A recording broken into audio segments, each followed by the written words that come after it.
we will now take up the next 10 questions which were asked under zoology. So, the very first of this was, now this is a definition of a disease that they have given, and then the options of the diseases are given. So now let's find out which disease they're talking about. The question says chronic autoimmune disorder affecting neuromuscular junction leading to fatigue, weakness and paralysis of skeletal muscles. So, a autoimmune disease that is affecting the neuromuscular junctions is Myasthenia gravis. So, we know this thing. We should know this thing theoretically. Then, let's read the other options. Gout. Gout refers to the deposition of uric acid crystals in the joints of our body. That results, that is also known as gouty arthritis. So, obviously, this is not the option. Then, arthritis is inflammation of joints. So, obviously, this is not the option. And the third says muscular dystrophy.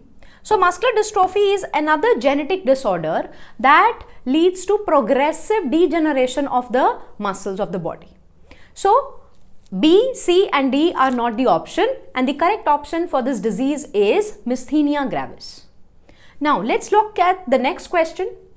The next is, which one of the following belongs to the family Muscidae? So, Muscidae, we all know, we have seen this table which is given in class 11th, chapter number 1, that is the living world. In the NCERT of this chapter, the whole classification of man, housefly, mango and wheat is given. And if we study the classification of housefly, we see that housefly comes under the family Muscidae. So, directly from here, we can find out the answer to this question, that is housefly. The option is B. Cockroach will not go here. Firefly will not go, as well as grasshopper is not the option. So, answer to this question is B. Now, let's look at the another question. Here it says the partial pressure in mmHg of oxygen as well as carbon dioxide at the alveolar level, that is at the site of diffusion in the lungs. What is the value? Now, this is again a very straight question which can be solved directly by studying the tables of NCERT.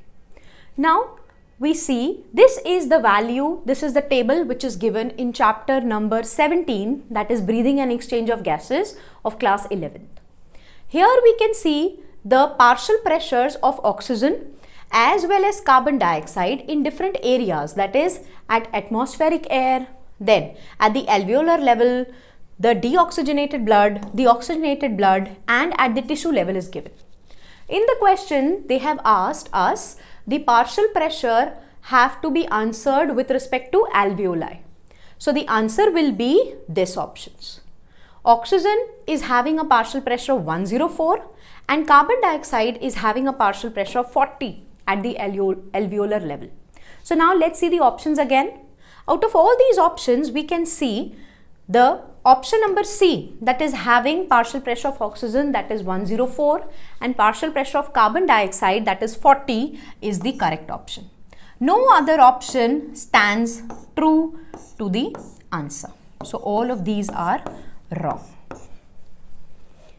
Now, let's come to the next question. This question says that during the process of gene amplification using PCR. So, this is a question which is taken from biotechnology. Now, in PCR, if the high temperature is not maintained in the beginning, then which of the following steps of PCR will be affected? Now, we know the very first step of PCR is denaturation, which is done at higher temperature, that is around 95 degrees Celsius. So, if high temperature is not given in the starting of the process, denaturation, that is the splitting of the DNA strands, will not take place. So, obviously, what should be the answer? Denaturation should be the answer. Ligation, annealing and extension, they come later. So, answer will be A option. Then, let's talk about the next question. Which enzyme is responsible for the conversion of inactive fibrinogens to fibrins? Now, this is a question that can be answered by having the knowledge of blood clotting cascade mechanism, which is given in body fluids and circulation, that is chapter number 18 of class 11th. Now, if you look at this particular table, here we know that prothrombin is converted into thrombin, that is an activated substance by the presence of prothrombin activator as well as calcium ions whenever there is some injury that is happening in our body. This thrombin is the one which actually changes the inactive fibrinogen which is present in the blood already. It changes fibrinogen into fibrins or fibrinogen monomers. These fibrins further they form the fibrin fibers and they cross-link to form the clot. So, as asked in the question, which enzyme is responsible for the conversion of inactive fibrinogen to fibrins? We know the answer straight away should be thrombin. So, let's see the options now. Epinephrine? No. Thrombokinase? No. Thrombin? Yes. And renin? No. So, the answer to this question directly will be thrombin. Now, let's talk about another question. So, this is again a very straight question which is asked from the chapter cell. Here they say the organelles that are included in the endomembrane system are. Now, there are 4 organelles which are there in the endomembrane system. One is the endoplasmic reticulum, then there is Golgi bodies, then there are lysosomes and there are vacuoles. All these 4 organelles are coming under the endomembrane system. Why? Because their functions are interlinked with each other. These organelles, they form the part of one system. Whereas all the other organelles, like given over here, mitochondria and ribosomes, then given over here again, mitochondria, then over here mentioned is again mitochondria and ribosomes. All these organelles along with plastids, their functions are not correlated. Their functions are not directly related to each other. That is the reason they do not form part of the endomembrane system. So, the answer directly remains only these 4 organelles, endoplasmic reticulum, then the Golgi complex, lysosomes and vacuoles. So, the answer to this question will be our D option. Now, let's look at the other question. This is, which of the following is an example of hormone releasing IUD? So, this is a question which is picked up from reproductive health.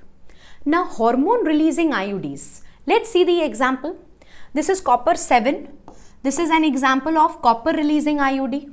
Then multi-load 375, again copper releasing IUD. Copper T, again copper releasing IUD. And then the answer is LNG20, which is also known as levonorgestrel 20. This is a hormone releasing IUD. Another example which is given is Progest Assert. So that as well as LNG20 both form the hormone releasing IUDs. Whereas option A, B and C, it doesn't stand correct. So a very direct and a straight question with the option D over here. Now, let's talk about another question. Succus entericus, a very simple question. We know succus entericus is the other name given to intestinal juice. So, straight away the answer falls is D. Gastric juice? No. Chyme is the food, or we will say the digested or the getting digested substance which is present in the stomach. It is the acidic substance which is present in the stomach, which is getting digested, worked upon. That is chyme.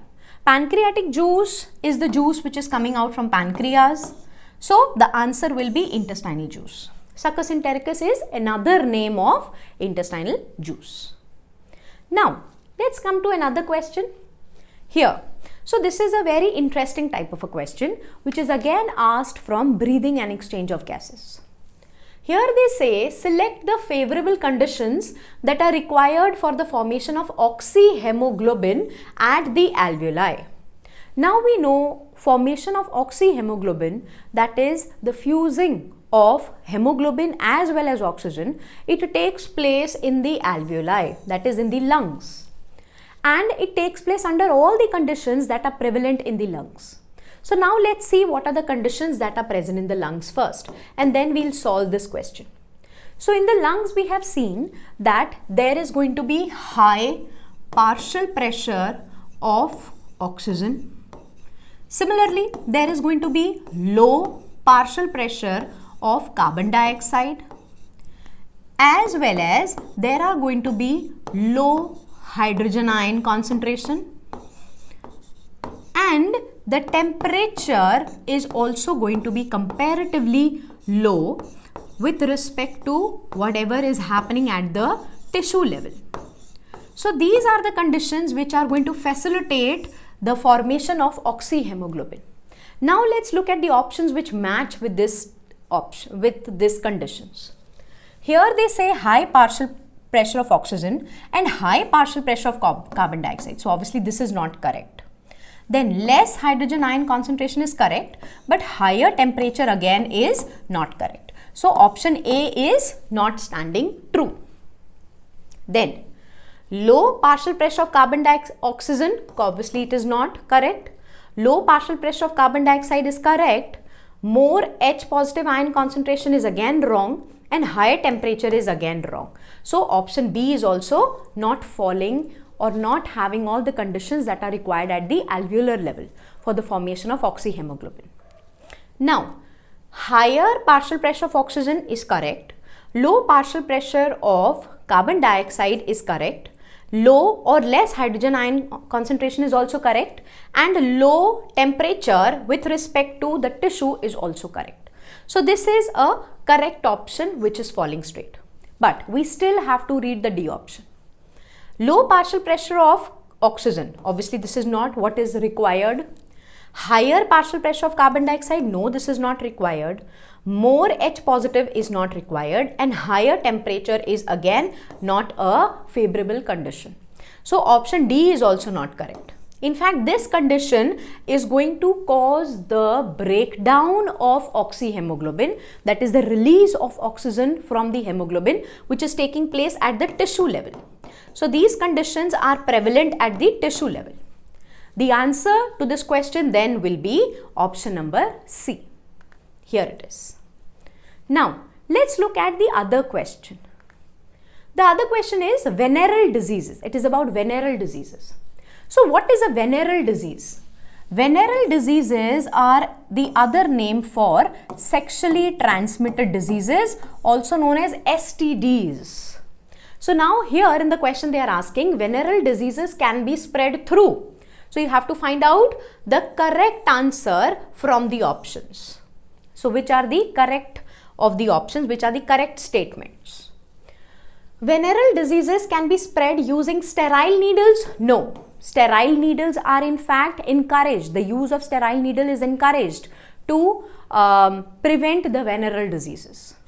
Then, transfusion of blood from infected person, obviously it can cause the transfer of venereal diseases like HIV. Then, infected mother to fetus, yes, this is another condition. An infected mother can pass on her diseases, her STDs to the fetus. Then, kissing, no, kissing does not come under venereal disease transmission. Then, inheritance, no. The venereal diseases are not inherited. They are not genetic diseases which are passed from one generation to another. These are generally acquired diseases which a person acquires during his lifetime.